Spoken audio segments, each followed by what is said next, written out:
Graça e paz, igreja.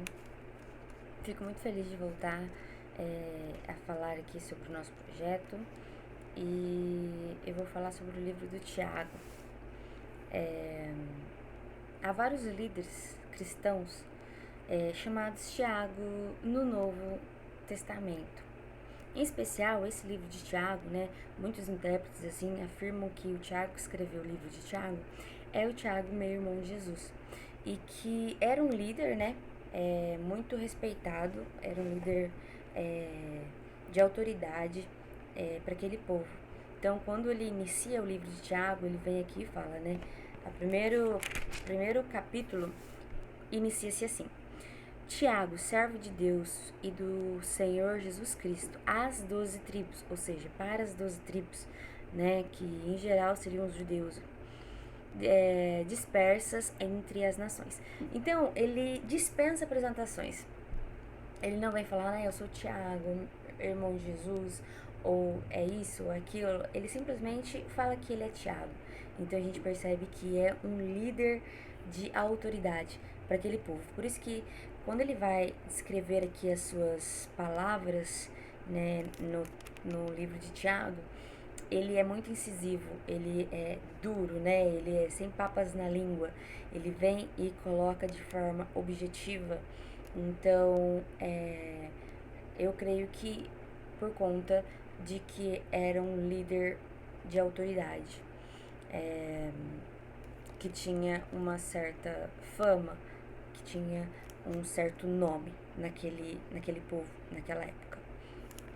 E no primeiro capítulo, de Tiago, a gente vê que ele vem falar sobre a fé vitoriosa.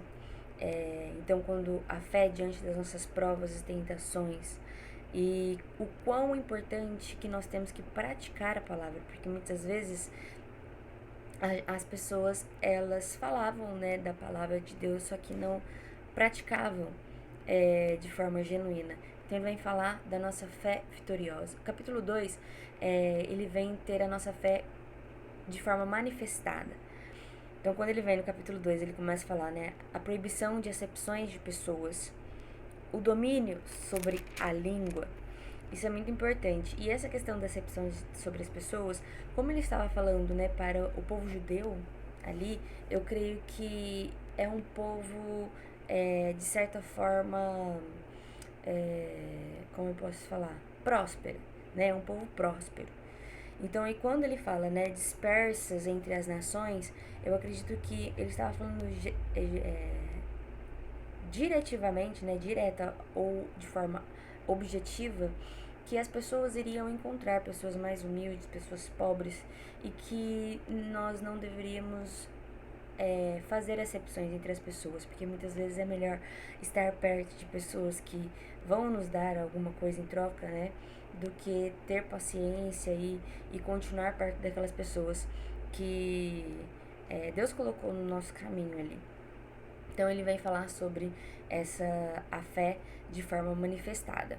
No capítulo 3, ele vem falar sobre a fé como um certo, que de certa forma controla o nosso comportamento. Quando ele fala aqui sobre o domínio da nossa língua, o tanto que é importante nós controlarmos a nossa língua, e os dois tipos de sabedoria, que muitas vezes a sabedoria soberba é aquela sabedoria em que nós nos colocamos acima de qualquer pessoa, de qualquer coisa.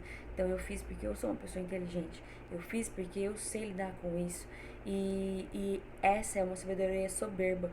Quando ele fala, sobre esta sabedoria, ele fala que a sabedoria vem do alto. Lá no capítulo 13, versículo 17, ele fala: mas a sabedoria vem do alto. É antes de tudo pura, depois pacífica, é amável, compreensiva, cheia de misericórdia e de bons frutos, imparcial e sincera. Então não é uma sabedoria que impõe sobre as pessoas, uma sabedoria soberba, e sim, ela vem do alto. E essa sabedoria que vem do alto é de forma humilde. No capítulo 4, é uma fé que nos faz, de certa forma, submisso ao nosso Deus.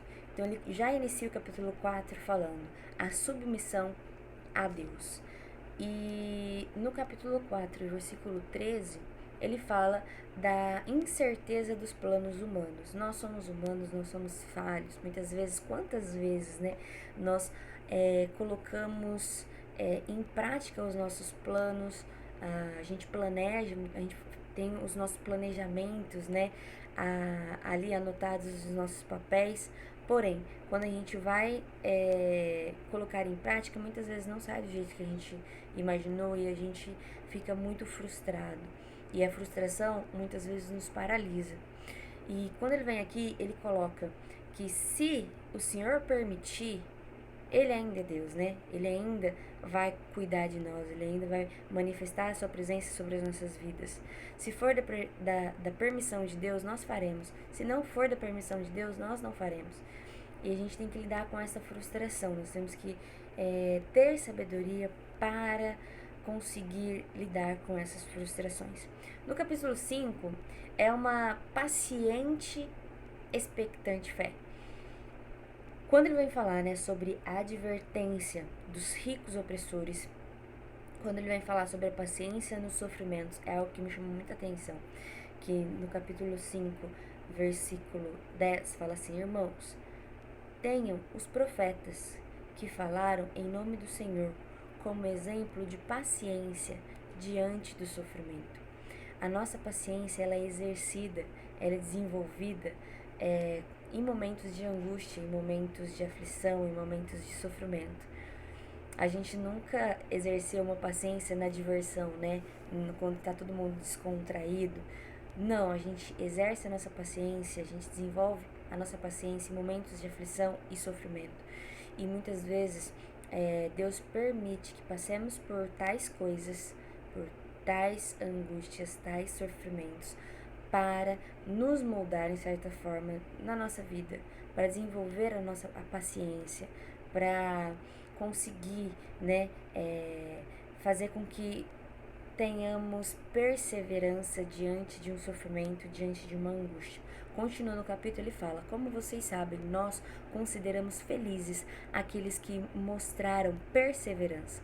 Vocês ouviram falar sobre a perseverança de Jó? Muitas vezes a gente fala, né, nossa, a gente tem que ter paciência de Jó, porque Jó, né, todas as aflições que ele passou, desenvolveu e muito a paciência dele. E viram o fim que o Senhor lhe proporcionou. O Senhor é cheio de compaixão e de misericórdia. E que nós tenhamos sabedoria quando estivermos passando por um momento que nós estejamos ali de certa forma, né, angustiados, desconfortáveis, enfim, que nós não usemos a fuga para sair da situação e abandonar o barco e simplesmente, eu quero dar o fora daqui. Porque muitas vezes dar o fora daqui não permite que Deus venha trabalhar o nosso caráter, o nosso coração. Amém? Que nós tenhamos sabedoria quando Deus vier permitir, né, este momento de sofrimento, para que nós possamos desenvolver a paciência e a perseverança nele. Amém? Que Deus abençoe vocês.